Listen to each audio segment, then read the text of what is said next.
Thank you. Thanks, Darlene. That was my major responsibility for the night, was hitting record. Some of you may already know Jason McGill. Jason is the very courageous and gifted executive director of Northwest Sioux Services here in Bellingham and in Whatcom and Skagit counties as well. Jason has been in that role for a couple of years now, I think, and just continues to bring a lot of insight, a lot of wisdom and deep compassion to that role. He draws on his own experience in a lot of different kind of service providing kind of experiences and other just lived experience of his own. So I want to hand this over to him and thank you so much, Jason, for being with us for this holistic intervention training. Thank you. Yeah, thank you. Thank you for inviting me, and hopefully when this video is sent out, other folks will request a second round 2 or something, so we can be in community and conversation with each other. But as Davi just stated, first, thank you, Davi. It was kind for what you said. But yeah, I've been doing this work for quite some time now, and a lot of what we're going to go through was me learning different techniques working in behavioral health or inpatient residential treatment centers, some more in that hospital setting than working directly with individuals experiencing homelessness, as I'm doing now. I was a trainer for it's called Fairfax Hospital in Kirkland. So I was able to train different staff, all staff actually, who came in and on the proper way to de-escalate. But once I left there, I fine-tuned this training while I was at youth care and try to make it basically trying to make it more relevant to how we wanted to approach things in a non-hospital setting. And this is what has been blossomed from there, and that it's called Holistic Interventions, Responding Through a Healing-Centered Framework. I'm going to share my screen, and if you all, I prefer sharing if you're eating, that's great, but once you're done, if you are able to get back on screen, or if you are able to keep your screen up, that would be awesome. But no rush, take your time, and that goes for everyone. Please get up, go do your thing if you need to. But this training will be a lot smoother and more enjoyable if we're a little bit engaged with each other. Obviously, you all are coming in with a different perspective or different lens and different experiences with folks who have been escalated. Or you might not have ever done something like this, but there are still things that you can contribute to the conversation if you want to. So we're going to divide this up into 3 segments. The first one is called Healing-Centered Engagement. I just incorporated this, so I would love some feedback if you can at the end, or in an email later, because someone told me that it would be important if we started out with the healing-centered model. So it sets up the conversation a little bit more, or a little, sorry, it's 6:30, sorry. Been talking all day. I'm trying to get my words. It's just a little bit more, so you can see what we're doing here at Northwest Sioux Services. And then we'll lead into the actual stages of escalation, and then interventions that you could potentially use in different situations. Whether it's talking to someone who is entering the congregation a little escalated, or if you're in a conversation about race, you can kind of check where you are in different situations. So you can apply it to different, or even if you're in a heated conversation with your partner or a family member, great tools that you can use as you can identify where people are in yourself that you can possibly apply. So we'll see, and yeah, we'll get into it now. I'm going to share my screen. Let's figure out if I can do this, audience. Okay, share. Can y'all see that? Good. Yeah, that was good. Good. So I don't use PowerPoint. I use Canva. because it allows me to put artwork up. So you're going to see artwork throughout this presentation. Hopefully you enjoy it. I really find that art and just creative expression allows people to connect a little bit more to what we're doing, what we're putting out there. So yeah, hopefully you enjoy it. All right, some shared agreements. Being present, being engaged on some level, listen for understanding, look for learning and learn from differences. And obviously this is not a perfect space, but as always, we will make it together. And if anybody wanted to throw out something else, feel free to do that now if you want. So, all right, let's get into healing-centered engagement, topic 1. I'm also a fan of quotes, so we're going to actually unpack this a little bit together here. But I'm going to read it first. There must exist a paradigm, a practical model for social change that includes an understanding of ways to transform consciousness that are linked to efforts to transform structures, by the late, great Bell Hooks. She was a fabulous human being. Never met her, but just her work is just really incredible. But before we move forward, anybody want to unmute yourself? And yeah, how does this resonate with you? Or what does this mean to you?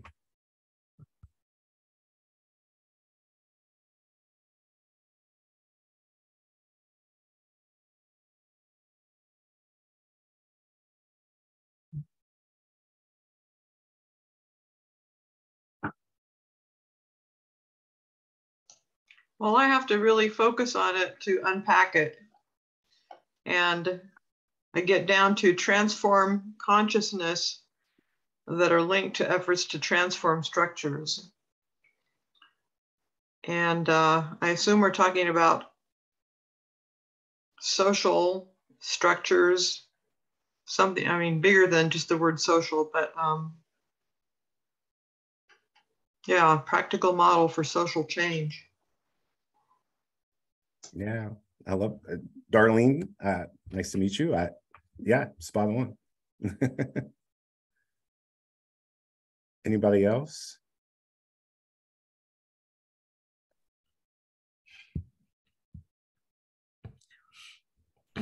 I love how it starts with the transforming ourselves, that consciousness, because it's changing ourselves that we change the person next to us, the person next to us, the person next to us. That I think of Adrienne Marie Brown and her work of, the small bit transforms the next layer, the next layer, the next layer.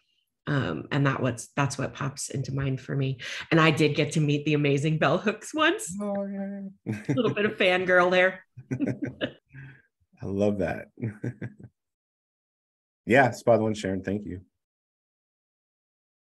Yeah, both of y'all are correct. In a nutshell, it's getting rid of mental models, that scarcity mindset that, if we apply it to a situation that has become unsafe, how are we going to show up for not just ourselves, but the surrounding area or that individual or whatever, whomever. A lot of times we lead with fear, and then we forget that we actually have all of these skills already. So long as we can remember to kind of dismantle those mental models that society has kind of embedded in us, in our daily world, our daily rituals and things like that. So yeah, that's what that means to me.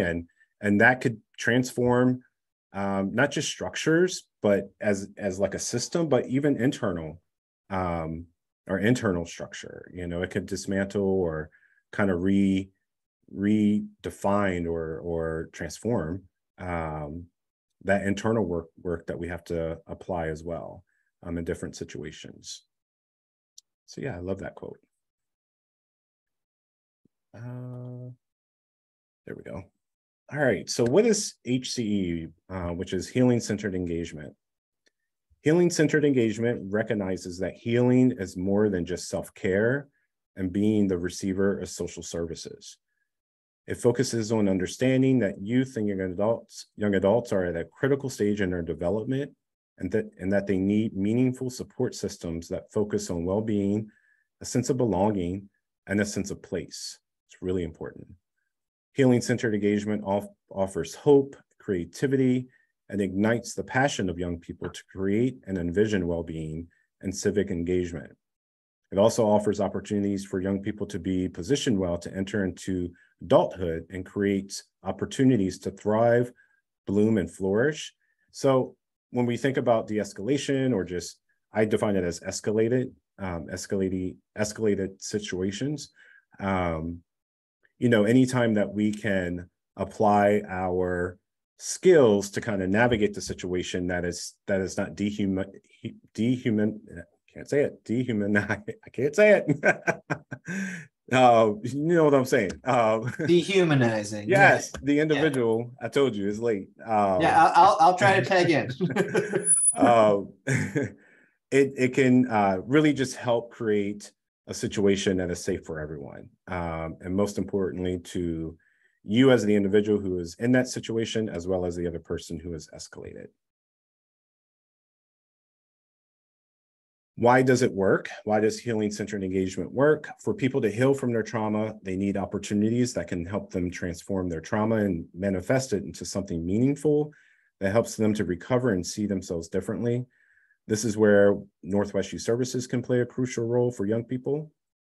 And Sean Jenright says, when people exercise their power to change conditions in their lives, they are more hopeful, which in turn contributes to overall well-being. I love this example after Hurricane Katrina. Those who were able to rebuild their homes recovered better from their trauma experience, as opposed to survivors who stayed in FEMA houses. And that is true. From surviving to thriving, when you see individuals at the ground floor, young people at the ground floor, we have to remember that they're in this state of suffering. It might not appear as such, but we have to define that as a society, that they are really, truly in this mode, or however you want to define it, but they're suffering. They're in crisis mode already because they're not housed. They have no employment in most cases. And they're just really just trying to figure out how to, move from one day to the next day. And that is suffering. There's a lot of internalizing that happens. I shared this with another group here, that there's a huge disconnect from the general public and individuals experiencing homelessness. And the disconnect is that people who are living on the streets or couch surfing or whatever, not stable, they really do feel and believe that individuals who are not in those situations could care less about them. And that's been proven from every conversation that I've had about this with young people or just people in general, that they believe that they don't matter, that people could care less about them. So there's a lot of internalizing that happens that contributes or compounds that suffering as well. So at Northwest Youth Services, our goal is at that point of intake, it's an opportunity to interrupt that cycle through the introduction of radical healing programming. And that Dr. Sean Jenright, he describes it as the five elements of radical healing, which is culture. Culture plays a big role in people perceiving in really intense situations that could lead to someone calling the cops if we don't understand the culture and how people communicate with each other. I believe there was a situation last week that the cops were called with two Black and brown youth who were arguing with each other. I get it. I understand that, this happened at the ground floor, by the way, and a neighbor called. I get that, on the outside, if we don't know them, it looks really challenging or things are getting out of control. But culturally, that's how I grew up. That's how we talk to each other. And we are in complete control of how we're reacting to the other individual. Again, on the outside, I get it. It's not perceived like that. But culturally, Black and brown people, we are very animated when we get in those situations. I can also say, no, I'll leave that out. But just in general, that's just how that flows. So we look at services to offer young people that are culturally relevant to them, that speaks to them, speaks to their history and who they are. That could help build agency for young people. That creates meaning for them, and achievement is all about goals. And let's celebrate those moments. As you all, I believe you met Lisa. She's not shy about this, and I can share this. She's given me permission to share. And I'm sure she has shared in different platforms too, that she's in recovery, 10 years. She celebrated her 10th, she called it her birthday, about a month ago or 2 months ago. And that's a huge achievement, especially when you've been in deep addiction and you're now in that recovery state. We need to celebrate those moments. And relationships, everything is a relationship driven here. I wish we can get back to that, as a general society, is really understanding and deepen our relationships with each other, because that's where liberation happens, because we're all tied to each other. And until we understand that and put it into action, we're going to always have these like conflicts and really intense moments. Any questions about this piece right here? It's a lot thrown at you, but if you have some questions, just let me know. And Davi, I cannot see the chat, so if someone has put something in the chat, please let me know. Oh, thank you. I will. Jason, could you say again the name of that scholar that some of this is drawn from? Yes. Yeah, Dr. Sean Ginwright. This is where all of this came from, was his work. One in particular, I have the book right here, actually. It's called Hope and Healing in Urban Education. A lot of that, what I just put here, is in this book here. Thank you. Yeah, and I think thank you for naming that book, because I think one of the questions that is beneficial for First Congregational folk to think about is, what resources are there out there that can enlighten middle class and white folk? What are cultural differences that show up in that way, like being extravagant and was it expressive? No, passionate. I don't remember what word you used, Jason, but to find those resources without having to ask our siblings of color, like, what is your cultural blah blah, but to have those books like that to be able to access and say, oh, right, this isn't what I was raised like, but this is what my neighbors may have been raised like. Yeah, absolutely. Thank you, Sharon. I can definitely send them over to both of y'all, and you can send them out as I dig into my resource book here. But yeah, it's it's interesting, but it's every time I go back, I'm from West Virginia, so every time I go back to West Virginia and I'm around my family, it's like, oh, this is what it's like. I remember this. It's home. And we talk over each other, and it's all out of love, and we know that. So but yeah, absolutely. Again, the main point from this for right now for this training is remembering that individuals are in a state of suffering, and it's not something that just happened like overnight. In most cases, when they show up to us, it's been months, years that young people have been in this state of suffering, because they've had nothing else to look forward to, no hope or anything. So of course, when you're in that state, it's going to create trauma after trauma after trauma. So if someone lashes out or is saying something that's really intense, that we perceive as, oh, this is a threat. In most cases, it's not so much a threat, it's just that's where their mental state is at that moment. So it's how can we catch them at different moments before for individuals to lose all control.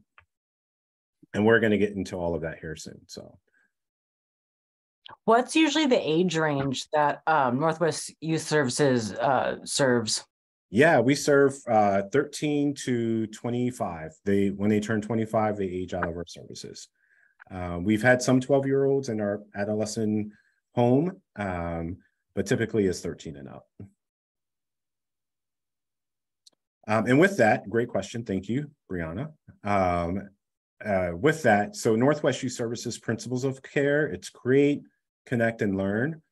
We envision Northwest Youth Services as an integrated, holistic, wraparound model of care that is intentionally designed to guide young people towards long-term outcomes of wellness, support economic and housing stability, centering healing and creative programmatic engagement. Our services are tailored to fully engage and support the unique needs of individuals in creating safe environments, strengthening community connections, and cultivating the skills they need to achieve long-term stability. And that does include, again, even when someone is losing some internal control and they're lashing out or reacting to that externally, this is why we don't like to just kick people out. This is why, from the ground floor, this is why we still invite them back daily.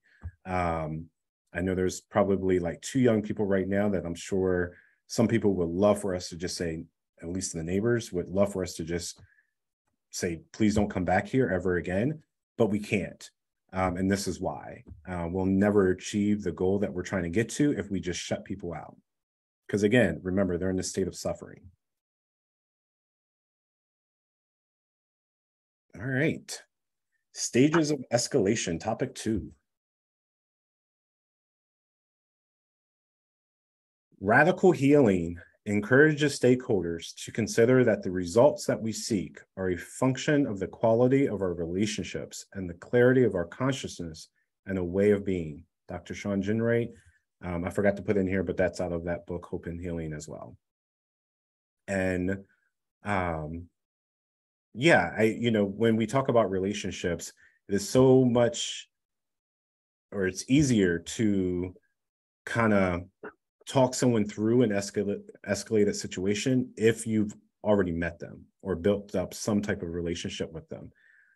But in some cases, even if you haven't, those internal skills that you're bringing to the table, when you let them shine without fear, that's another way to build relationships on some level.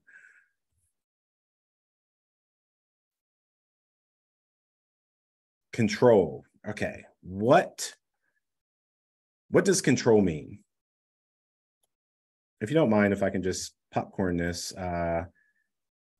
Spencer, what does control mean to you? Well, I've had a lot of issues with control myself. So for me, it's being able to not let my emotions get the better of me in any situation, to be able to stop myself from doing something that I know is wrong or shouldn't be done. Yeah, I love that. And I love that you put yourself into that. So I appreciate your vulnerability with that. Darlene.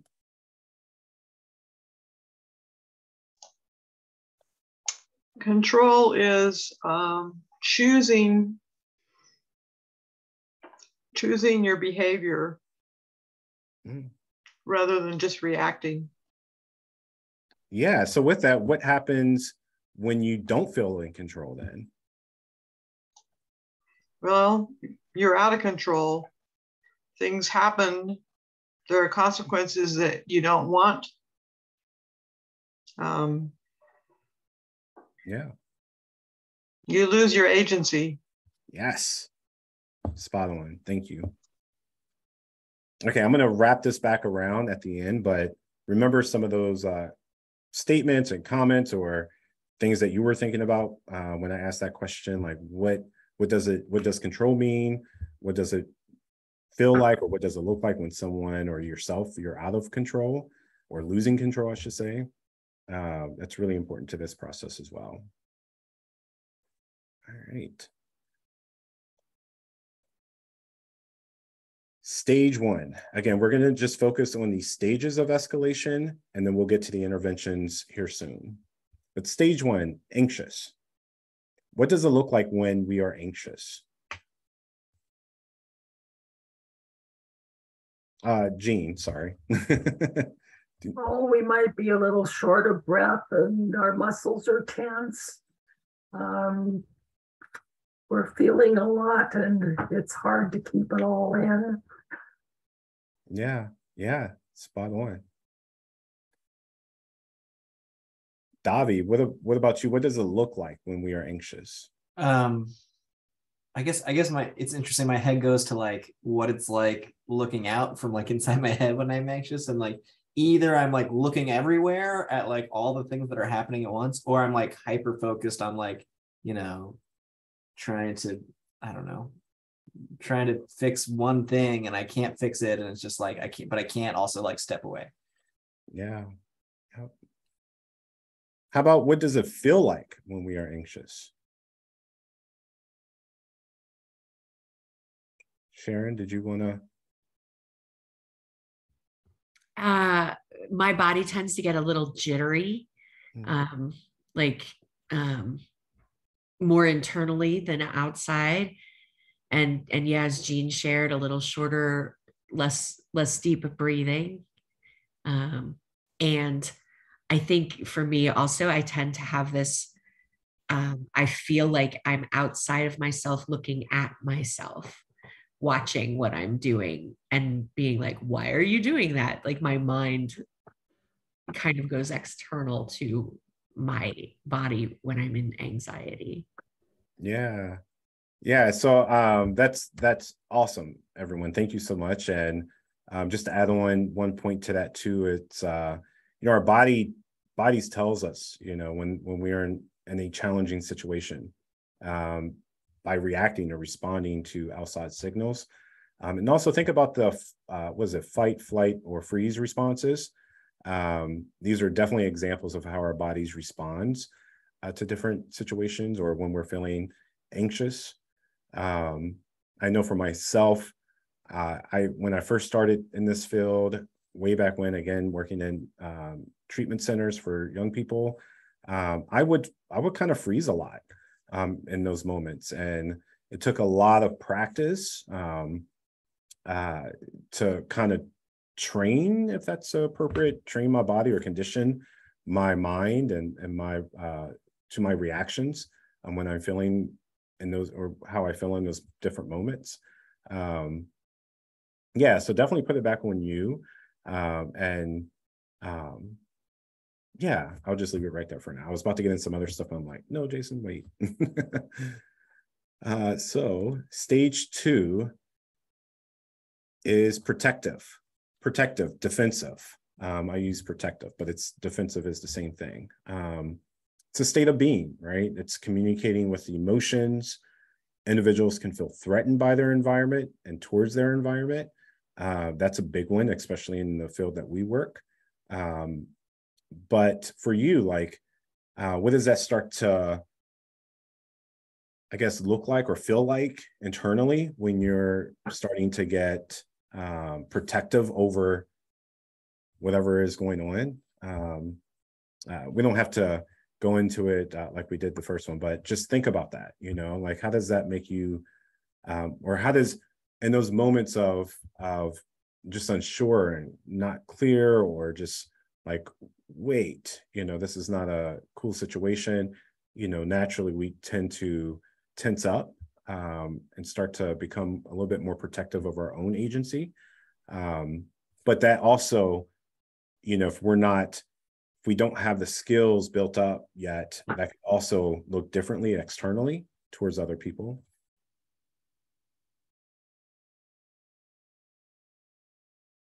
And stage three, decompression.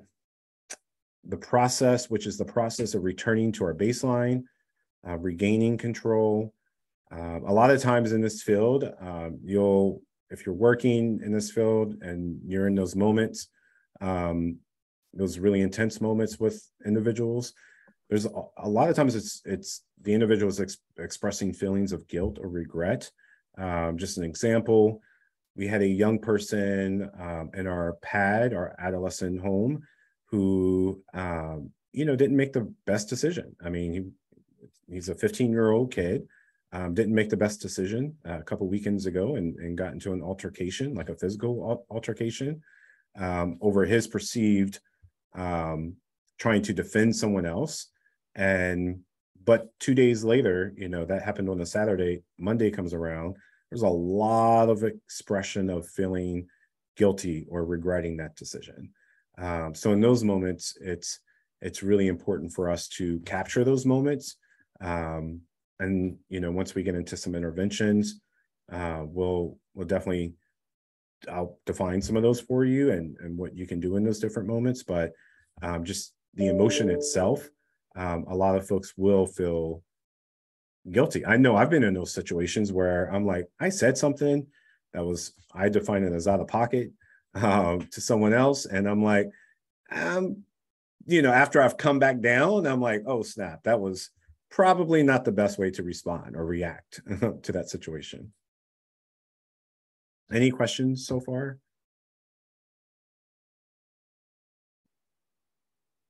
Cool. We're just going to keep it moving here. So one key takeaway for section 1 is recognizing the individual's unique baseline is essential for recognizing where they are in terms of the level of support that is needed in those moments.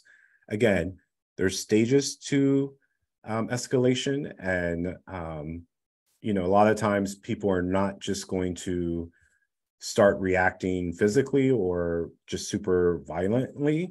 A lot of times, if you're seeing that, there's something that happened before that, in most cases. And, if we're there being as the individual who's trying to manage the situation and keep everyone safe, going in and just understanding like something else happened, now it's up to us to try to figure out what happened before someone loses complete control.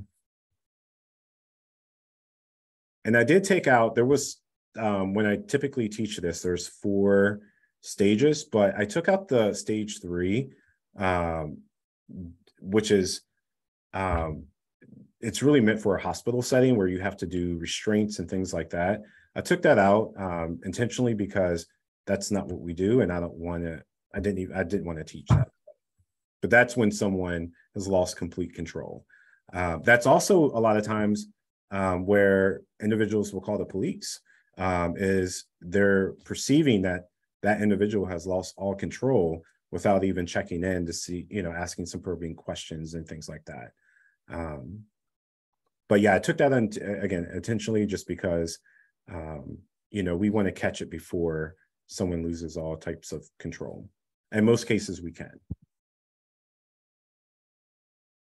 All right. Oh, go ahead. Yeah, and when you say before someone loses all of their control, I'm imagining that looks different for each individual, but I am curious about what that looks like, and I don't know if that's here or maybe another time. So I'll throw that out there. Yeah, no, that's a perfect question for here. Yes, Sharon, it looks different for everyone. But if anyone can, on a call right now, and if you think about a situation where you perceive that individual as losing all of their control, and when I talk about control for them, I'm talking about some internal control as well, that agency. So yeah, I'm sure that y'all have seen it or experienced it at some point in your lives. But yeah, if anybody wanted to share a story, because it does look different.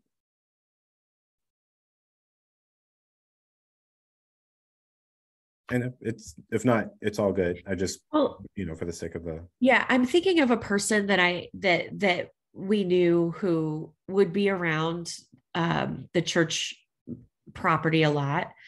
And, we knew them, and several of us were very comfortable with them.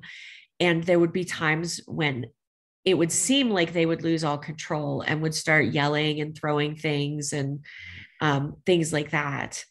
And the first few times I experienced that, I thought they had lost all control. And yet we found that one of us could step out and say, hey, checking in on you, you are frightening some of us. Are you okay? And they were able to come down. And so to me, they still had some control. And so like, it's like not knowing has a person lost all control or not. Does that make sense? That makes complete sense. And once we get into the interventions, they'll probably be a little bit more helpful as well. But what you did in that moment, I would actually define that individual as in that protective state. So again, it's recognizing, even if you don't know them, my natural thing to do is just, excuse me, is assume that they're in that protective state. And then my intervention is going to match that until their response says, oh no, you've lost all of your control right now. So I need to now take a different measure to ensuring that our setting here remains safe for everyone. Does that make sense, Sharon? Okay. Yeah. So, and even those two, if you were around last week or whenever that was, and those two individuals of color, young people of color, who were arguing back and forth, I would have even assumed if I was a neighbor and I went through this training, I would have assumed that they're in that protective state. They're arguing with each other. They're, yes, they're super loud. It looks really threatening for someone who, because I don't know them, but because I took this training, I know that they're in that protective state for I'm going to assume that. Until I can, really get in there and assess it completely, or even if I have to call the cops, like even how you call the cops in those moments makes a huge difference. And it's I see two individuals arguing. I'm not sure how serious it is. It looks intense, but I don't feel like I'm appropriate to walk down there and intervene. But we could use some support. And then allowing the officers to get in there and do what they do. But I hate even recommending that, y'all, because I don't like to call the cops for a lot of stuff. But for folks who need that extra support or that extra assurance, that is one way of doing it. But it's how you even call the police department in those situations, and assume again that they are in a protective state of being, which means they're defensive. They're trying to stake their case, but we don't need, a full blown out, like, I don't even know, like they did at the base or down at when I first moved here, called the helicopters and all them in. Like we don't need that level of intervention. We just need something to make sure that people are remaining safe here. So hopefully that's helpful on some level. But yes, I definitely, regardless of the situation, I assume, if I see that they're, it's intense, I should say that, clarify. If they're in this intense moment, I'm going to assume that they're in this protective state of being. I just had an idea, talking about being hesitant to call the police. I completely agree with that. And addressing that some individuals may want extra support. I'm totally probably that person. I'm shy and awkward and that sort of thing. But if you could grab, I don't know, your roommate, your neighbor next door that maybe or, you could text them, go and knock on their door, if you've got a significant other, that kind of thing. And not everybody has it, of course, maybe you live alone and you don't have friendly, relations with your neighbor. But if you have those resources and people around you, maybe you can grab a buddy and be like, hey, let's go, maybe help out. Yeah, I love that, Brianna. Thank you. I love that. And it goes to Sharon's point as well. It's like getting other people rallied around to making sure you're also safe, right? Because that's important as you're going into that situation. I love that. Thank you, Brianna.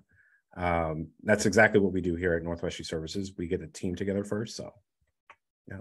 Darlene? So I'm not always concerned in that situation that the person in that's in the defensive state is going to feel like everybody's ganging up on him. Good point. And yes, so there is an art to even how you show up. So what I would recommend, if you do get a team of people, like 2 other people to join you, maybe you're the one who gets a little bit closer to the situation while other folks stand back. And just, they can just be watching what's happening. But yeah, you're right. There people could tense up even more if they see a group of people coming over. So it's like, yeah, so maybe even like brainstorm, just your example, Sharon, if you have to go get someone else, it's this is how we're going to approach it. You all stand back. I'm going to go up there and just ask some probing questions to assess the situation and assess where the individual or individuals are in that state of escalation or losing control. But yeah, I honestly, like if you see 2 people fighting, like actually physically fighting, that's when you're like, okay, this is out of control. Let me do something about this, or my intervention is going to be different. But if 2 people are just arguing, or someone is just over there talking to themselves super loud and whatnot, the rule of thumb for me is I'm going to place them in that protective state, and my intervention will match that. And if that's me individually going up or me as a team, but if it's a team, I'm going to collaborate with my folks, making sure that we don't just go in like we're cops or something like that. Is that helpful, Darlene and others? Can I just want to name too that we've become such a society that doesn't know how to reduce conflict, and we escalate conflict so quickly. And so it's not just us, but we're also afraid of that in other people. I mean, we're a society, the United States is a gun culture. And there's a lot of things systematically that are just wrong with that. I have really, and I just want to bemoan that we have had to make some really crappy choices in a community of like, okay, I'm not going to confront that guy who cuts me off, and gives me the finger. I'm just going to let that go, and that's not a bad choice. But, in other words, we're kind of become our lens about what is dangerous and what I can affect and what I need to just like pull out and leave alone. It's become skewed, I think. Beth, you are speaking music to my ears right now. You just named 2 things that are important to what you just stated. Fear, as what we just talked about earlier. And then the second one is your lens. Dr. Sean Ginwright, the 4 pivots, the first pivot, he talks about your lens a lot. And if you miss that point in that first pivot, it's because your lens, you're even reading through your own lens, your perceived state of being, or with how you're perceiving things. And a lot of times, like you're saying, Beth, when we're leading in with fear with our lens, we don't show up the right way all the time. Actually, most times we don't show up the right way. So, and that's what causes even more harm. Yep. Or we just don't even know, we don't know what lens to use. Is this a lens of, I mean, for example, what I think comes into play often is what I call the Fox News syndrome. That feeling that everything is dangerous. Everything is really dangerous because one incident becomes spread out. So our assessment of risk is really, really skewed. And so we think, but I'm really seeing this, but yeah, no, you're remembering some story that was in the news, and it's not really this. And there was an example in my neighborhood. Someone posted about, there was some guy at the end of my driveway who was taking pictures of my garage, and people are jumping on it like, oh yeah, he was probably scoping out your house and blah, blah, blah. And then someone posted and said, that was my husband. There was a blue heron on your garage, and he was taking a picture of it. Anyway. That's a perfect story. Like, it really is. So many times, I like to go when I'm walking around, take pictures, but I'm nervous too, because somebody might perceive that as I'm a threat. Yeah. And being Black, like you have to bring race into it. In a predominantly white community, that, oh no, they're not supposed to be here. I haven't seen them around here, so it matters. It matters a lot when you're leading with fear, with that lens, that fear lens, if that makes sense. Yep.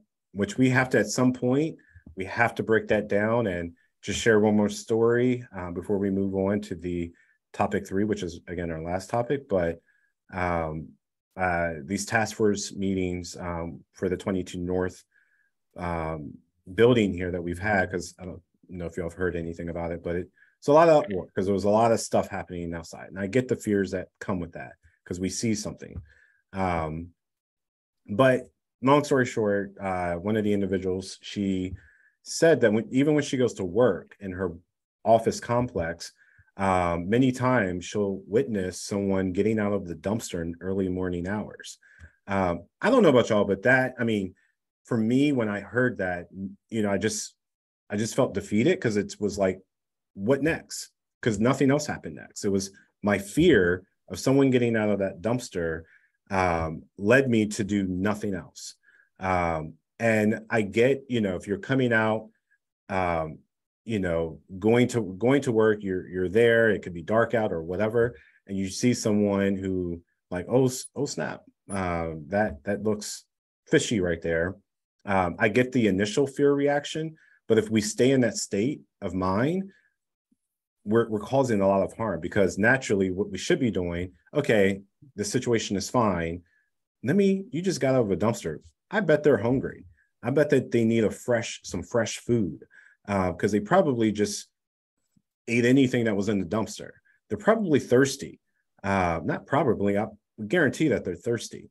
So how about we humanize that experience after we've gotten through our initial fear reaction, and actually help them out, So, well, that's a short story, but pretty relevant to what you're speaking to as well, Beth.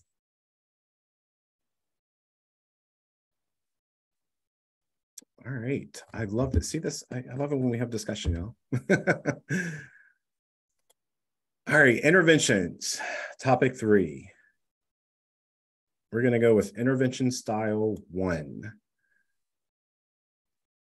Therapeutic centered. Essentially, you want to become a therapist in this moment. You might not realize that you have those skills, but you don't have to go to school to become a therapist in a situation that causes us to intervene.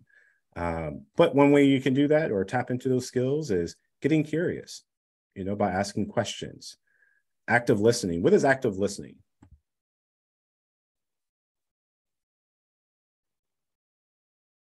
I'm assuming no one is listening right now. I'm joking. What is active listening? It's giving your full attention to the speaker and understanding not just what they say, but what they mean by it, the meaning behind what they're saying. Yep, absolutely. Giving enough feedback so that they know you're hearing what they're saying. Absolutely. Yep. Yeah, those are great. Thank you. You're finding out what the need is and reducing the level of stimulation. So going back to, I think, Darlene, you're the one who said this, when you have a group of people who want to intervene, what happens, is that reducing the level of stimulation in that situation? Absolutely not, because you're right. You see a group of people coming to intervene, you're like, oh no, I'm going to get even more intense. And become more expressive in my protectiveness, I should say. So again, the intervention is you want to reduce the level of stimulation as much as possible. If you're outside, it could look like asking, hey, like Sharon, you were asked, I think you were asking too, or you asked that individual some questions, but it's, asking questions. Of course, the response might be still protective. So it might be a little threatening at first, but that's where you want to continue to get curious to see exactly what the need is in those moments. So any questions to that? Any other?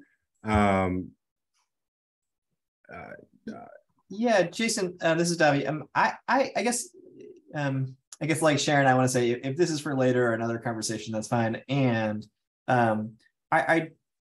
my hope is that this is where I start a lot of my, I don't know, conversations or interventions, and it's kind of my job and that kind of thing.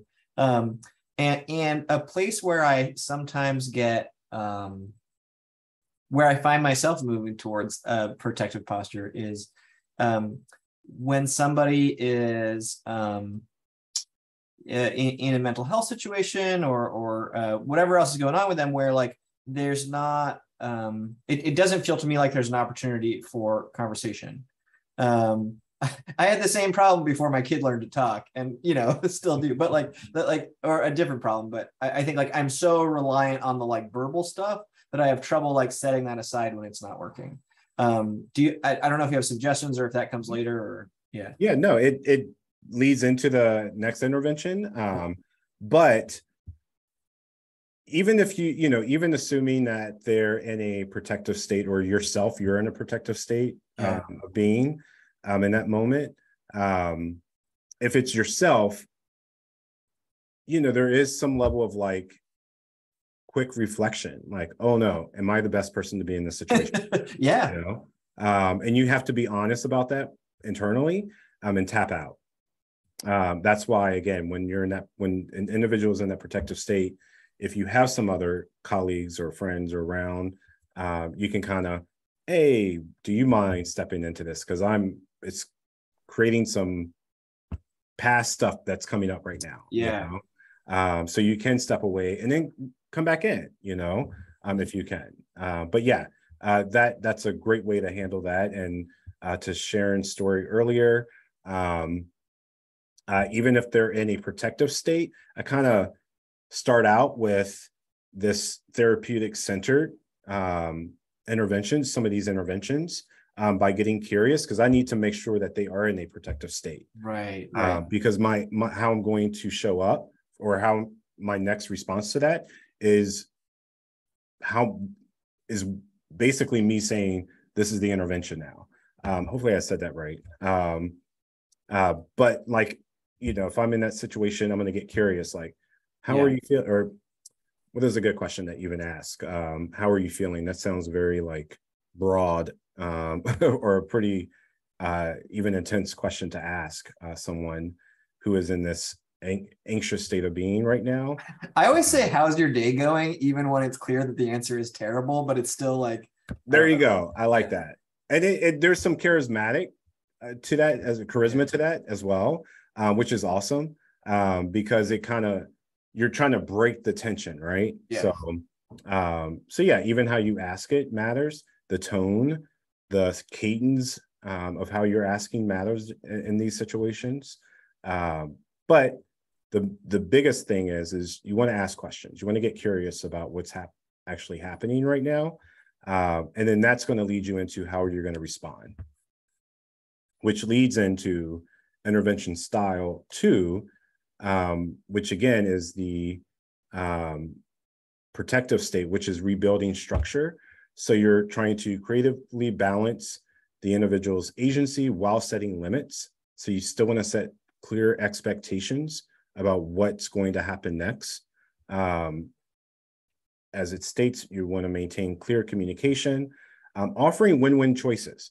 And what I mean about that is, like, you want something that's going to, you want them to make a decision that's going to not only be safe for them, but safe for me and the environment.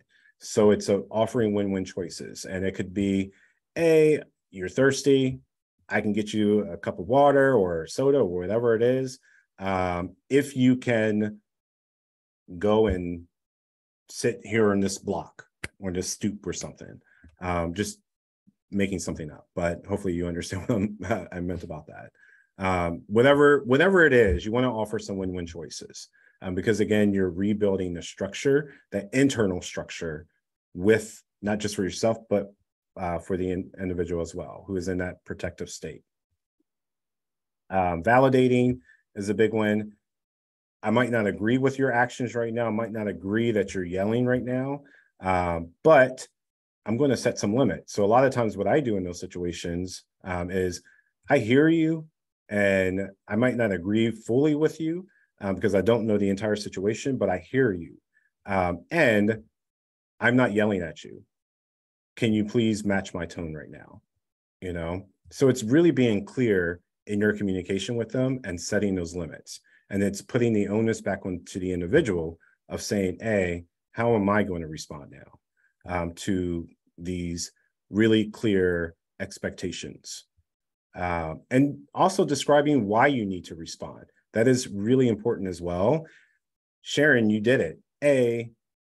Individual one, I had to come out here because, you know, it looks, or a lot of folks are fearful right now inside. So it's describing why. And, you know, it sounded like in that situation, it kind of diffused what was happening, which was really important. I'm sure you did some validating in there. And I don't know if you offered a win-win choice, but that goes a long way as well. You kind of left my screen, Sharon, so I don't know where you went to, but is that pretty accurate? Yeah. The win-win choice. Are you able to give some more examples of what that looks like? Yeah. Let's say you're at church or inside the building, church building. I'm going to actually throw it back onto you, Sharon, and everybody else. Like, what would be a win-win situation if someone was inside the building and they visibly, you can tell that they were losing some internal control by their behaviors. So I guess my point is maybe that's what you all can kind of talk about as a congregation in different meetings or whatever, and go back to like, what would be a win-win choice if this happened, or if this happened, what could we offer in this situation that could help diffuse or kind of eliminate some of that tension? It could be as simple as saying hi. It could be as extravagant as, I don't know, I'm just throwing this out there, but I'm going to buy you a meal, you know, or something like that. So does that help? Like, yeah, I hear you're having a hard time right now. Would a cup of coffee help? You know, if you're able to sit down and you know, just relax a minute, I could go get you a cup of coffee. Yep. That's exactly it. And I would actually switch out the if to when.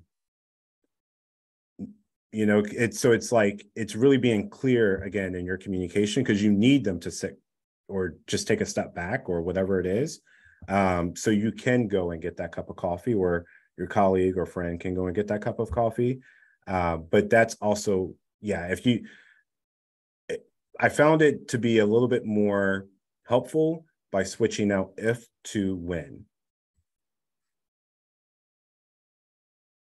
And again, that also matters in your tone, so it doesn't create this like condescending or like I'm not a child type of thing.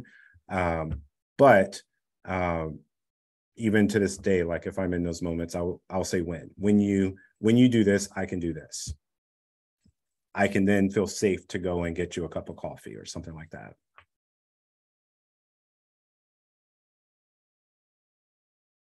Is that helpful for folks, or any? Yeah, again, you all come to the table with skills and you know how to talk to people. So I don't know what's worked for y'all, but just in this intervention style 2 of rebuilding structure, again, it's not rebuilding external structure or whatever, you know, it's more internal is what I'm trying to get to. And rebuilding internal structure for people, you have to be very clear in your expectations, and not fearful of setting really clear limits. because again, your role in this is to keep the environment safe.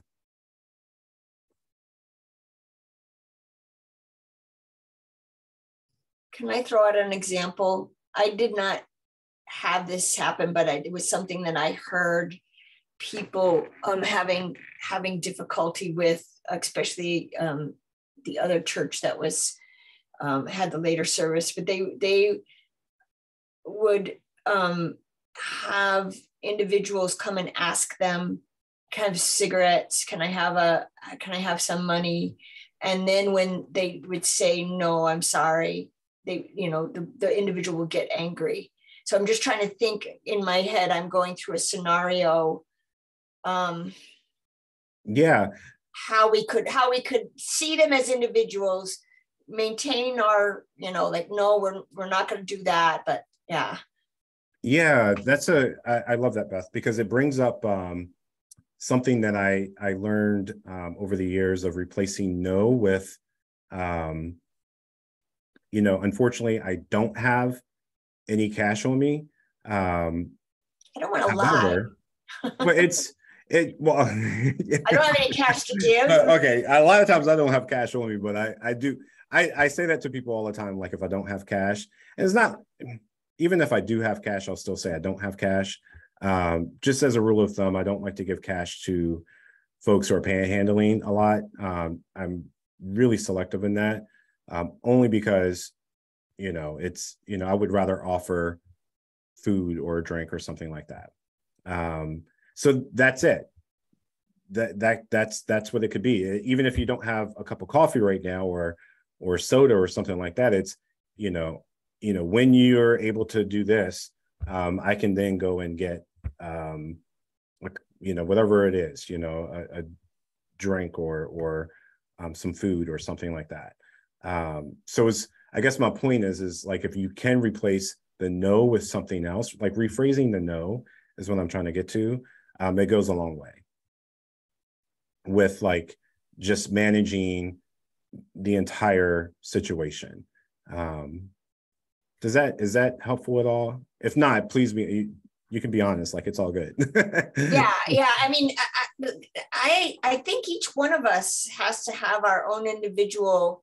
I mean, I've thought about this, like I would love to have, and I keep thinking I need to do this, go to McDonald's and get a whole bunch of like gift cards or whatever, that if someone asked me that, then I could say, no, I don't have that, but would a hamburger help? Or, so, and I also know that like the neighbors, there were some complaints that they didn't want individuals coming up to them while they were sitting on their porch, that interaction wasn't. And I don't know, I feel like, is that wrong of me? That's a decision kind of they have to make about how they're going to respond. And I think it's okay for them to say, yeah, I really don't like this. I would rather that you not come to me, to do this. And so in the future, how can we help them with that? Yeah, I think that's, I mean, like you said, you don't want to lie about it. You don't want to fib or anything like that. You want to be honest with people. It's how you're being honest, though. That's what I was trying to get to. It's like you can say no in 1,000 different ways, but it really does matter how you say it. And it's being honest. It's being upfront. Like, you know what? I actually don't typically give cash out like that for my own personal reasons. However, is there something else I can do for you then? Or if it's not that, it's just leaving it right there. I just don't give cash out. And again, it's all about the tone of how you're saying it, that allows the individual to feel like, oh, they're just not trying to be rude or disrespectful or mean. They just don't give cash out. And again, nothing is perfect. So, and it's all situational. So the individual still might get upset about that, but that's not on you. You were honest and you said it. You still honored their existence by saying no in a way that wasn't like demeaning or whatever.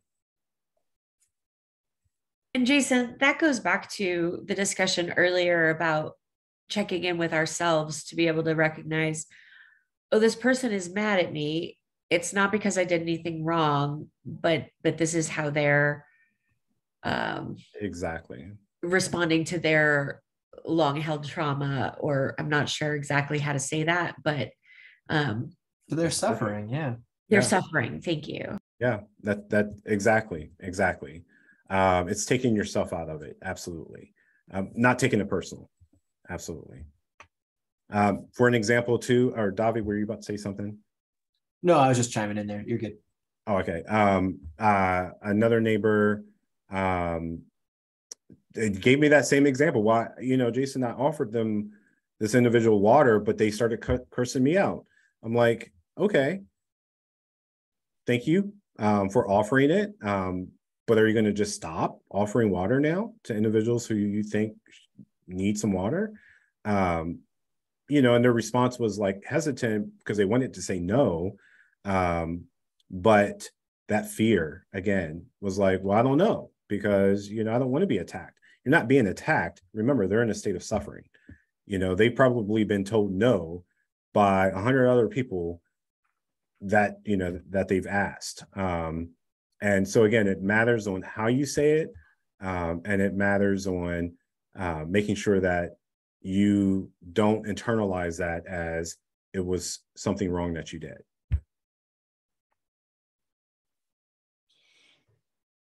This might take us into a whole nother area, but I just feel compelled to name it, that I feel that I'll just be vulnerable, that sometimes my fear is not so much safety, it's fear I'm being taken advantage of. And that, again, that there's a lot of soul searching that needs to happen in that moment, or in that, as I reflect on it, to just say, be taken advantage of. What is that? What is that script in my head that where has that come from? And where have we removed ourselves? I don't know if that resonates with you or is something that you hear. Oh yeah, absolutely. Especially when I try to get into a conversation about race with people. And, when we talk about white fragility, they're in this state of protection mode, because it's like, well, I'm not a racist. Well, I didn't say you were a racist. There's some racist like behaviors that are displaying, but I'm not defining you as a racist. So it's twofold. It's one, it's recognizing where that individual is, and it's also internal, like, oh snap, I'm getting defensive right now talking about this. So what do I need to do so I can show up differently or more impactful the next time I have a conversation about race with someone of color, So yeah, it goes back to you put it back on yourself. Absolutely, Beth. And I appreciate your vulnerability as well. And, I don't have an answer for that. That's something that you and everybody on the call, you have to take that and own it on an individual level. So when the prodigal father gave his younger son all of his inheritance, he was being taken advantage of, and the father gave it anyway. And when the son came back, the father unflinchingly gave the party for that younger son. And when Jonah was called to go and tell the Ninevites, you're messing up, people, God's going to smite you if you don't fix it. And Jonah's like, I do not want to go and have them, because they're just going to take advantage of it and stop being jerks. And you're not going to smite them, God. But God insisted that Jonah go anyway, like over and over. I feel like that's just such a story for us. Spot on. Davi, I saw that you unmuted. I was just saying yes to what I'm sorry. I just No, you're good. You're spot on. Yes, absolutely. And like I always talk about, love has the power to create miracles for those who believe. I really truly believe that love has the power to create miracles. And Beth, I get taken advantage of all the time in this field, all the time. And I had to do some soul searching on myself if I wanted to be sustainable, working with individuals who are in that state of mind, not just state of mind, but just state of that suffering condition. And, you know, that soul searching for me meant that I had to dig a little bit deeper of what love meant to me, and recognizing like, yeah, I'm not here to save anybody. That is not my role. That's not my purpose. But my purpose is to, you know, create opportunities for people. It's to ensure that they understand that they do have people on their side out there. So whatever that means or looks like in those different situations, that's what I have to remember. Because yeah, again, I mean, I can tell you countless stories of how many times that I would define as being taken advantage of. And it hurt, you know, because there was some trust, some vulnerability that you put out there for people to kind of latch onto.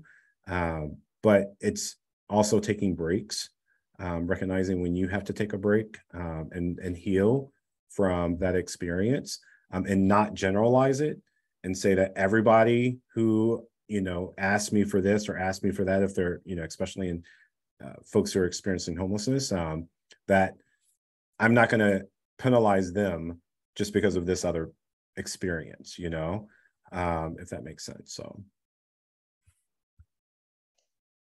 Well, it's tricky to respond to a need without judging the motivation or the sincerity. And It's to hard, honor, yes. and to honor your own values too. Mm-hmm. I mean, if somebody asked me for cigarettes and I say no, I don't support smoking, or smoking. No, I'm not. I'll give you some water, or I'll buy you a sandwich, but I'm not going to buy you cigarettes. So actually, this happened with the individual that was hanging out around outside our church, and they said to me, "I don't need your permission to smoke." And I said, "That's true. You don't need my permission, but I'm not obligated to support it." Yeah. But so there I was, judging their desire to smoke. And they probably, and I hope this helps and it's not coming off any other way, but just try to be helpful.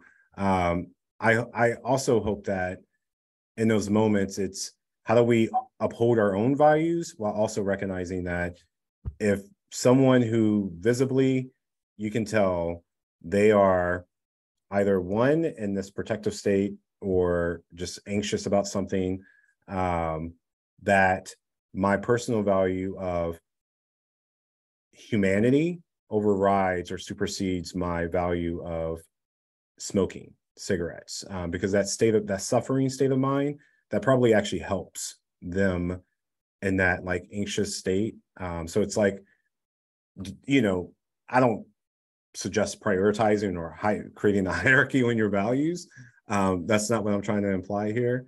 And when can we use that lens of love as the utmost value?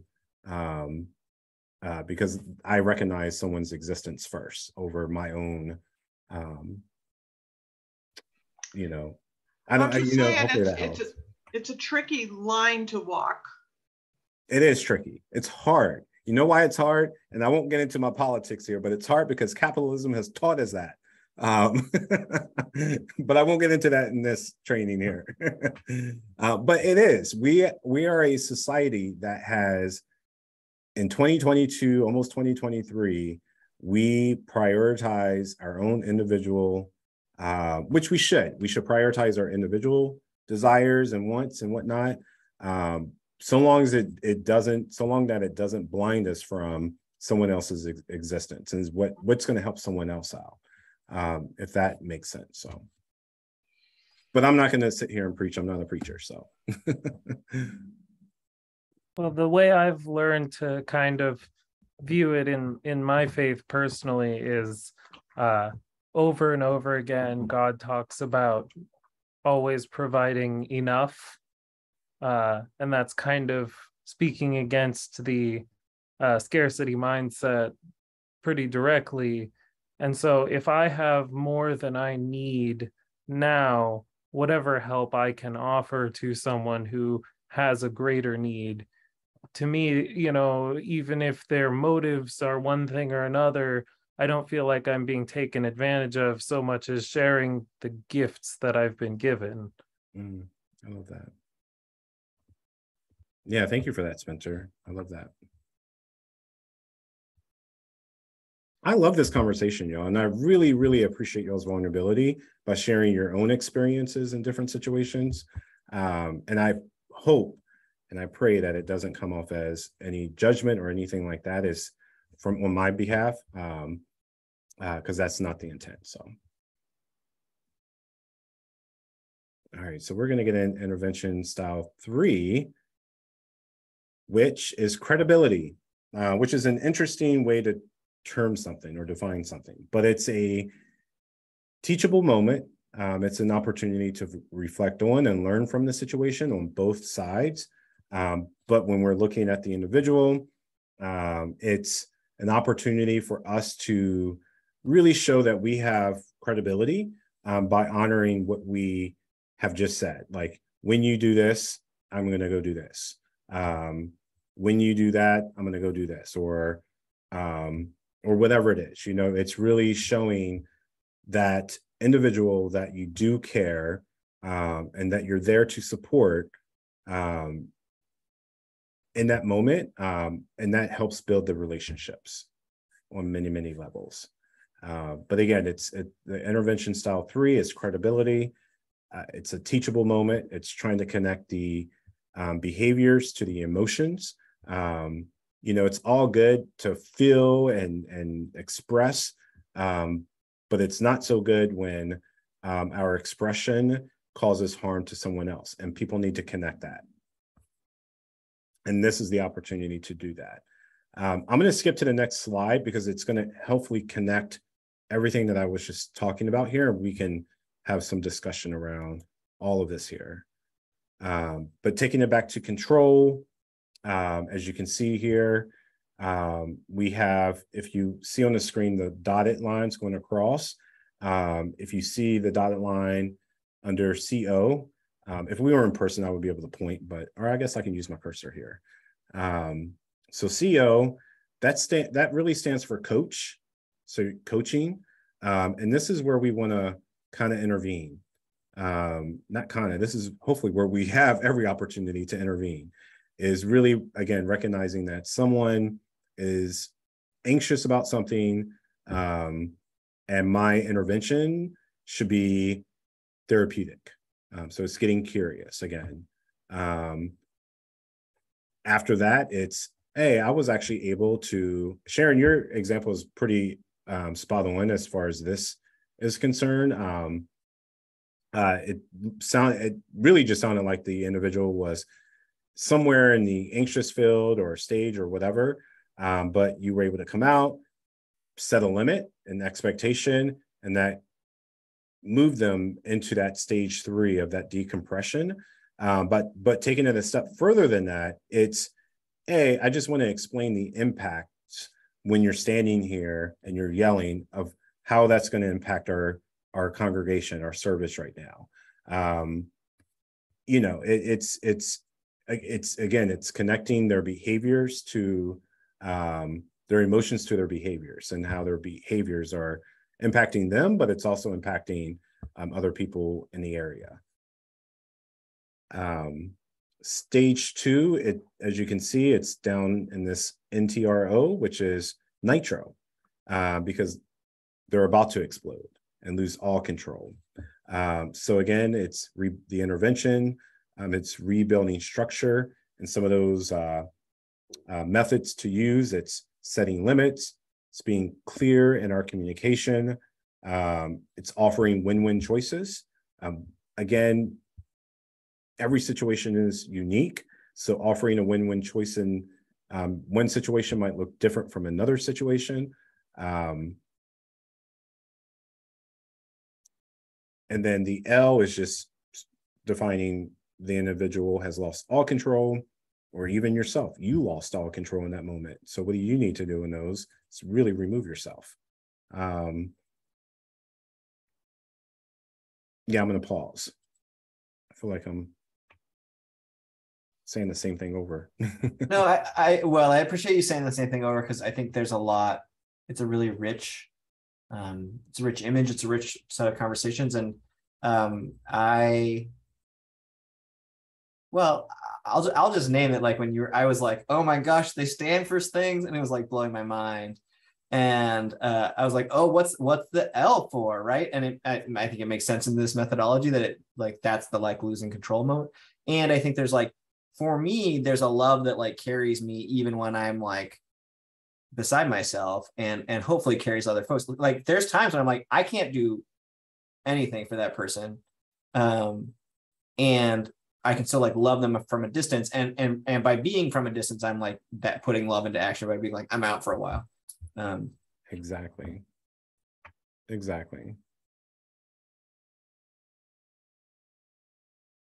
I'm going to share one more story. Hopefully it's just one more. But I'm going to put the lens on, again, around race and having a conversation around race and using this. I had a donor reach out to me a couple months ago. We sent a newsletter out. I don't know if any of y'all are receiving our newsletters, but it basically stated very clear that we are becoming an anti-racist organization. And wasn't expecting anyone to respond negatively with it, but the donor did. And it's unfortunate, but they responded in an email form that they will no longer donate to Northwest Youth Services because of that statement. I knew what they were talking about, because they also named, I don't believe in critical race theory. I don't believe in structural racism. I don't believe that Black Lives Matter. This is what they stated to me in an email. So naturally, I'm now in stage 2 by reading this email. I'm really in that protective, defensive state. And I wanted to respond, but I checked myself. I was like, no, Jason, it's not the right time. I feel my defensiveness coming in, so I needed to just stop and not do anything with it. And what I do is, to keep myself organized here, because I get a lot of emails, is until I respond to it, I'll open it and just leave that window up. So it reminds me to go back to that email, because if I see my inbox and I have like 200 emails in it, it creates a lot of anxiety for me. So I just have to clear it, but I leave it up so I know to go back to it. So that's what I did with his email. I just left it up there. I knew I was going to respond to it. I just didn't know when. But 3 weeks later, I decided to respond. It was literally 3 weeks later. It took me that long, because I didn't really know how to go into this conversation as a first-time executive director. Obviously, I have a huge stress load on me from time to time about how am I going to make sure that people are not losing their jobs over making strong statements that we know it's right, but we also know that, there's some downsides to that, unfortunately. So I just waited. 3 weeks later, I responded, and I got curious, y'all. I didn't even realize I was going through this whole method that I'm just teaching here. But when I went back and reflected, I was like, oh, snap, you just did exactly what you taught. I got curious with him in my response, and I allowed things to diffuse, because clearly he was also in stage 2. But I went and got curious and just asked him questions like, what do you mean? Like, blah, blah, blah. And his response to me was, I don't agree with this statement because he sent me an article, and it was an interesting article by an interesting human being. But he sent me this article, and I was like, oh, that's why you're confused. So then I responded with some other questions, and also sent him an article, a research article that was more neutral, not one side or the other side. It was very neutral. And I've not heard anything back from him, but the fact that I was able to respond that way, I felt diffused the situation. And hopefully sometime in the future, we can get to stage 3 to where, I can uphold my own credibility by connecting, his emotions of, really downplaying why Black Lives Matter and whatnot, and really turning it into a teachable moment for both of us. So just wanted to share that, because again, this was for, this training is really for individuals who are in a state of escalation, but we can apply it on many different situations, so long as we allow ourselves to apply it. I'm going to pause because that was a lot.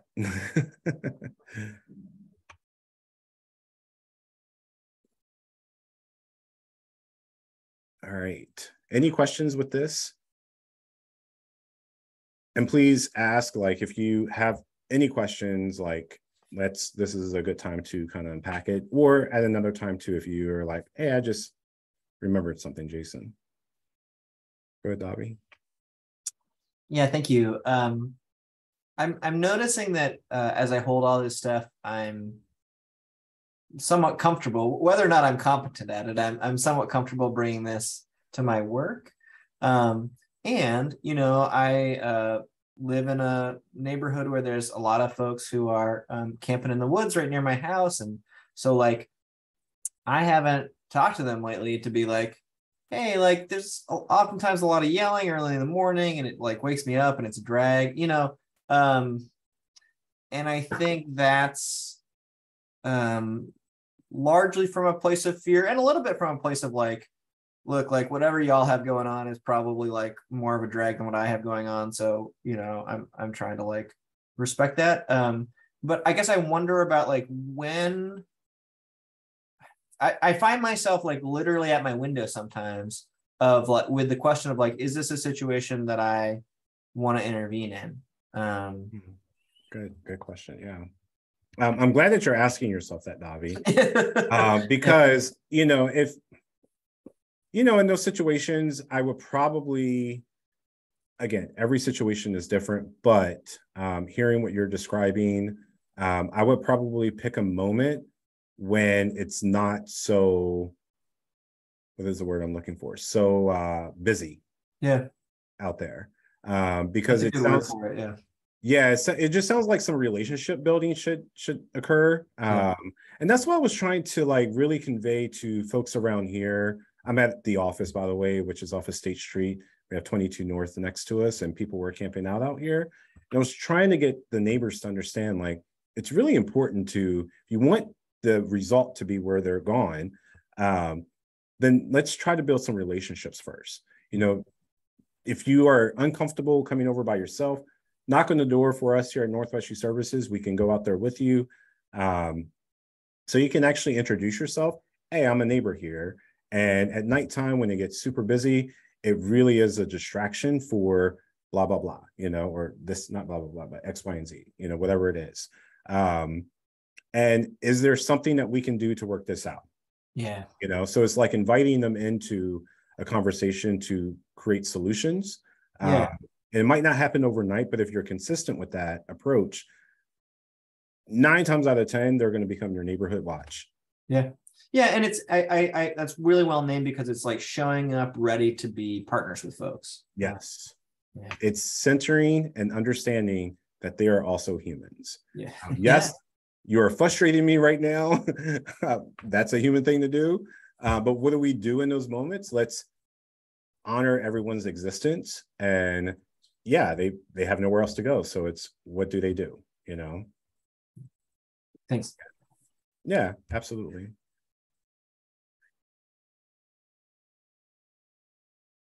I wanted to say something. This summer, mid-August, I found out that we had a drug house that was kitty corner across the street from my house. And there was pretty heavy traffic, and it was a frightening experience for all of us people that just never experienced that before. And this morning I went down to a store that's a block from my house, and there was a woman that I had seen out yelling in the parking lot the day before. And as I got out of my car, she came running over to where I was, not making eye contact, and looked just totally desperate. And I froze. I just didn't know what to do. And I was feeling somewhat stressed about my own financial situation with $4 in my wallet. And I've been thinking about her all day because, I mean, I understand why I froze, and I think I understand how desperate and anxious she must have been. But I guess what I needed to do was to go decompress myself before I could do anything. Does that make sense? That makes complete sense, Jean. And thank you for naming that, because you put it back on yourself. And that's really important in all of this as well, because you can't properly intervene or offer solutions in these really intense moments if you're not checking your own internal emotions and feelings, you know, and it's valid too. Like how you're feeling is very valid. And if I hadn't been doing this for so long, I'm sure that's how I would show up as well. But if we can find those moments where we can teach ourselves, and going back to that lens in the mirror, and we really got to get people a copy of that 4 Pivots, because it really talks about that lens and mirror.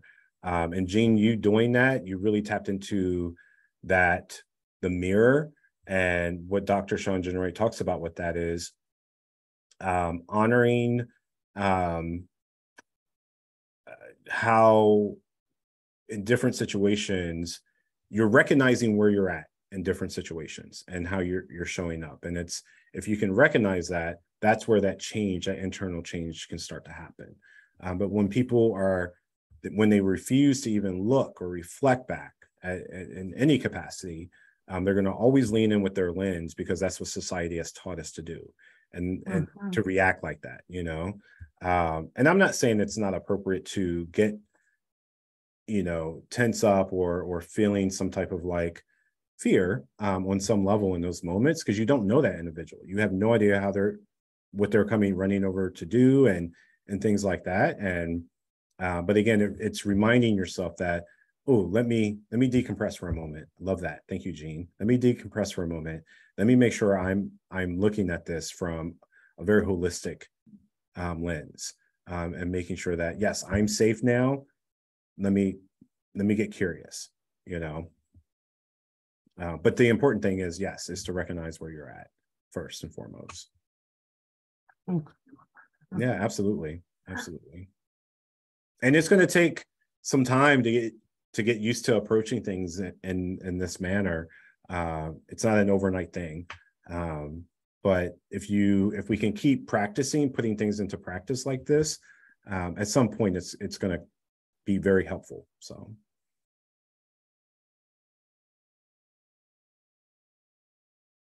I love that. Thank you, Jean.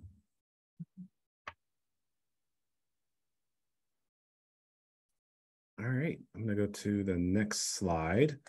We're almost finished, y'all, which is awesome because I'm sure all of y'all are like, this is amazing, because I was like about to ask you another question, but I think it's about this. So I'm just beautiful. Thank you. Power struggles, yes, power struggles. We all get into them. Power struggles, recognizing when we are in a power struggle. There's 2 questions. What is my goal in this situation? And what stage of escalation am I in? If you keep it to those 2 questions, it's all reflecting back to yourself. I assure you can avoid a power struggle because it's all about being humble. And I used to teach this in a different way as well. And I used to ask the questions like, what does being humble mean to you? What does that look like and feel like and things like that? But I felt like I was confusing people. I don't know why, but I just came back to these 2 questions. What is my goal in this situation? So what are you trying to get out of the situation? And again, it's reflecting it back onto you. Has nothing to do with that individual now. It has everything to do with you. What are you trying to get out of the situation? And what stage of escalation am I in? Am I feeling anxious right now? Am I defensive or protective over something? Well, you're probably not in stage 3 of decompression because you shouldn't be in a power struggle when you're in that state. So So yeah, it's recognizing, anxiety, anxiousness, is that coming up? And what stage am I in? So, or what is my goal in this situation?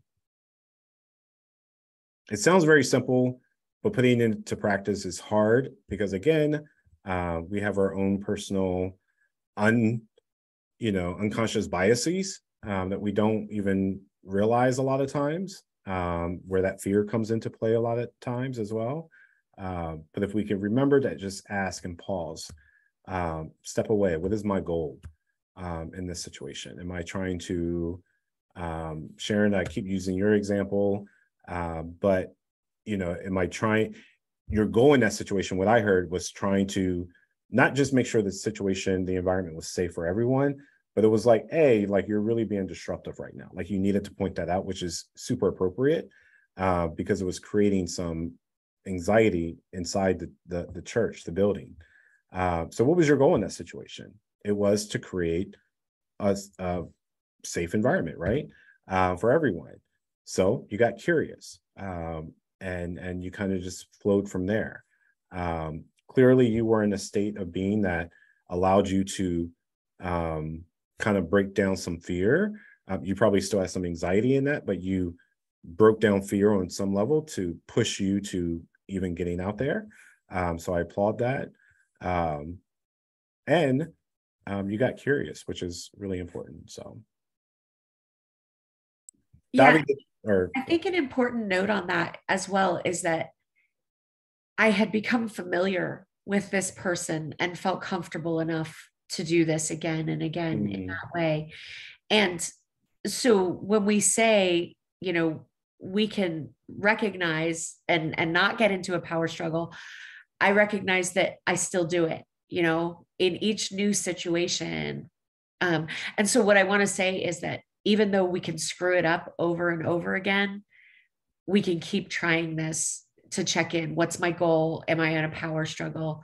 What stage of escalation am I in? Oh, shoot, I just screwed this up. But I'm not going to stop going and checking. Because I think that is, for some of us, our tendency is, I screwed up. I'm not going to do this again because I'm bad at it. Yep. That was beautiful. And Davi, I was just going to say, was that helpful? I know it was like quick on that, but yeah, that was super helpful. I am still thinking about situations where, in whatever stage, I think especially when I'm in the when I'm trying to rebuild structure with someone,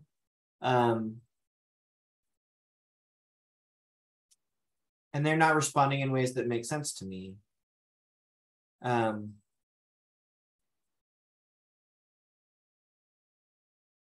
Is that just an invitation to keep trying other things until we get to some, like, if not commonality, then place of like relative safety? Yeah, I think in those moments, that's a great question. I think in those moments, again, you want to make it a teachable moment. You want to wait, even if it's a day or 2 days or weeks later. You want to wait for that teachable moment. So in that situation, in those situations, it's really all about safety and making sure that, you know what, I'm really not able to be helpful beyond of just saying, this is the expectation. And I'm asking you to please go or not, however you want to phrase Whatever it. It is, yeah. But the goal is to keep it safe in that moment. Yeah. Thanks. Mm-hmm. But I do invite everyone to, if you remember, especially if it's a young person that accesses the ground floor on a daily basis, to go back in, even if you don't know them, to go back in there after the situation has decompressed itself. Even, like I say, even if it's a couple of days, like, hey, do you remember any of this? Like, did you know that this happened in that moment? A lot of times they probably don't even remember. Sure. But it's okay. If you don't mind, can we just kind of talk about it then, so I can let you know what I experienced on my end? That's super appropriate, because again, you really, to build the relationships up, you have to be, it's a partnership. It can't just be us giving all the time. It has to be, you know what, I'm meeting you where you're at. I need you to also meet me where I'm at, you know, to make this a collaborative situation, to where we're all feeling safe. But again, it really, I do invite y'all to go back into those moments with those individuals, if you're ever in them. And again, if they don't remember, still even ask the question, hey, do you mind if I unpack this on some level with you? Because it did impact me. So Thank you.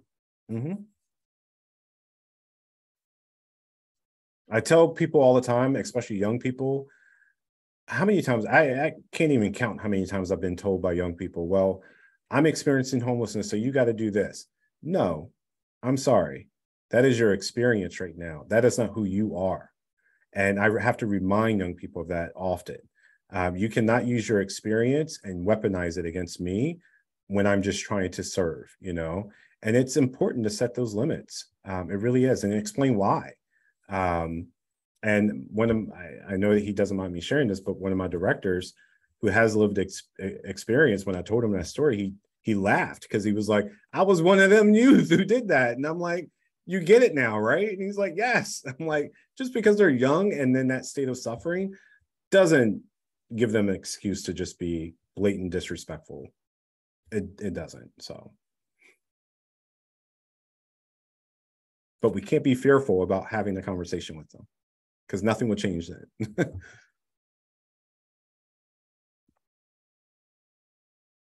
All right.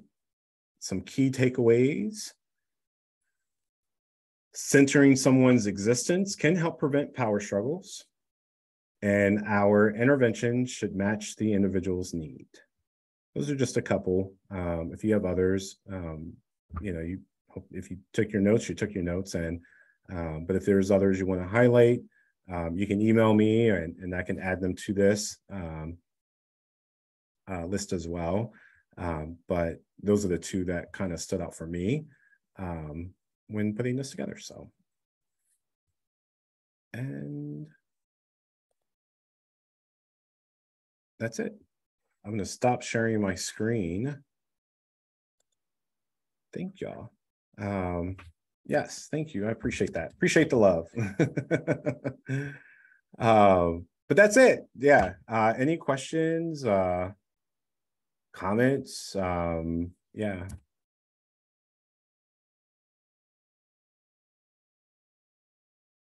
How many folks do you usually serve on the ground floor?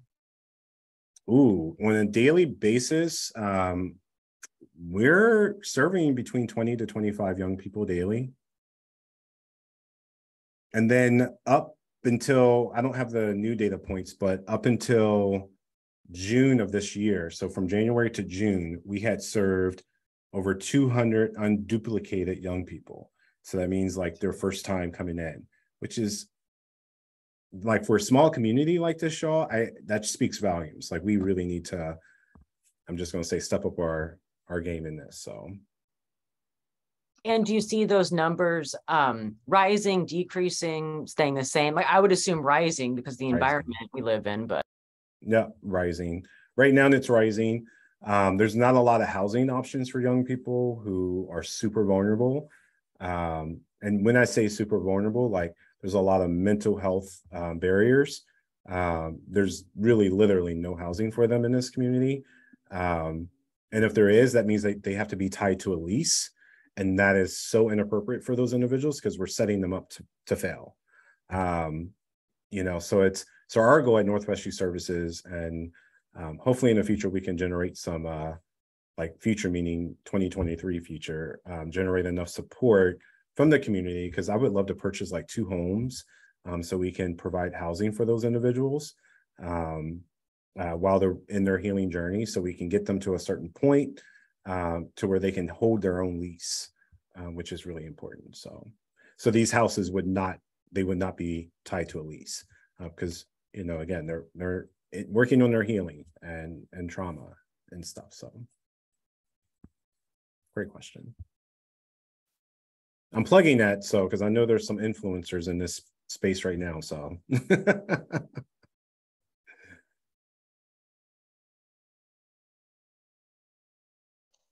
Well, thank you, Jason, for spending your evening with us. Appreciate that, your insight and experience. And even if you can teach us, if we can take up just a little tiny bit of it, we're that much ahead of the game. So thank you. absolutely. Thank you so much, Darlene. Yeah, I don't want to cut off anyone's questions, but I do want to add to that appreciation. I mean, it's always a joy to work with you, Jason, and I really appreciate the creativity and persistence that you bring to so many of the collaborations between First Congregational and Northwest Youth Services. And I think it's like, this is such rich stuff. This is such kind of emotionally intense stuff for maybe all of us in different ways.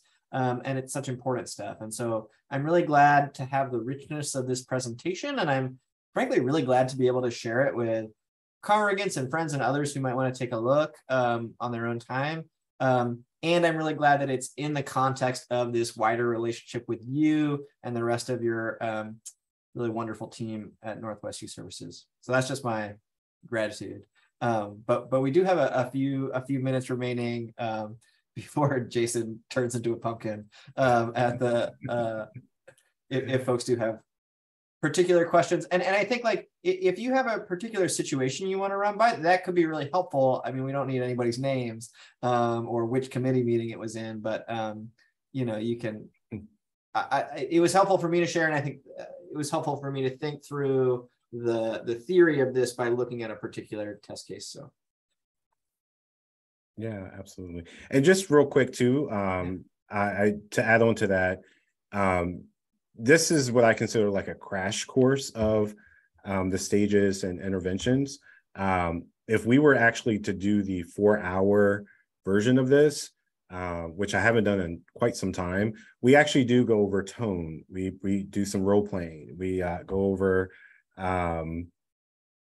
just various things, like even getting into active listening and doing an exercise around that, because sometimes we think we're in that active listening state, but reality we've forgotten half the stuff that people said to us. So it can be, I love that how you phrased it, Davi, the richness of it, and it can go deeper as well. And, absolutely. Thank you. Yeah. But I think I was going to say that I think this is just the beginning, I hope, of more opportunities for the congregation to just do our own work, you know, and starting, like, for example, I see a lot of different trainings or methodologies that intersect with what you were talking about. For example, I took the first aid, mental health first aid training, which was really helpful. The videos, for example, just gave you that what you were talking about. You can make a mistake and then you can regroup and you can come back, and really centering on what that individual, sometimes they were talking like that idea of, I can't understand what they're talking about. You can still sense what the emotional state is, even if you have no idea what they're talking about. But it was really helpful for me to see those videos. And then the second thing I wanted to say was just hooray that we have opportunities at First Congregational now to start to build relationships with the young people. I can't wait for Halloween. You know, like, we were invited. I just, like, thank you for that invitation that we could do something for Halloween. That is just sharing that fun and sharing that together is awesome. And that helps build relationships. It sure does. It sure does. Thank you so much for that. And there's going to be many more opportunities. So it's a new game at Northwest Youth Services. So one of the staff who has been here for years said yesterday, she was like, you know, Jason, it took me a while, but none to understand. It's like a brand new organization. And then it's not throwing shade on the previous regimes and things like that. We all evolve, and Northwest Youth Services has evolved to this point to do something different now. What's worked in the past, but now it's about community. Really is about inviting people into the space, and for young people to understand that this is not their home. This shouldn't be their end game. A young person, sorry if I'm rambling, but a young person was like, yeah, this is my home, you know, telling Lisa, this is my home. And she politely, respectfully corrected that individual, was like, no, this is not your home. This is a stopping place for you to get your basic needs met while you're working to get to your home. We have to remind people of that who are in that state of suffering, because there's no hope. They have no hope beyond what they're experiencing right now. And that's really important for us to be a community of quote unquote love warriors, to remind people that we have to give them hope as well. Even in this state of escalation or crises, however you want to define it, we have a responsibility to give people hope. It's really important. So I'll stop. My passion is coming out now at 8:26 in the Amen. Yeah. night.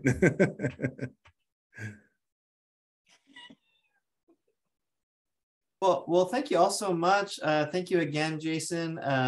I'm around if folk want to talk more about this with First Congregational folks. I'm sure Sharon would be glad to talk more as well. Jason still here. Jason has maybe more than one open email on his computer desktop right now. I don't know, but is very gracious with his time and generous with his wisdom. So feel free to reach out directly to Jason as well. And we will have you again for this or the 4-hour version or whatever else is next in that growing collaboration. Absolutely. Thank you all. Thank you for joining this evening, taking time out of your own evenings and wanting to participate. So this is, like you said, the first step. So thanks. Okay, I will stop the recording there.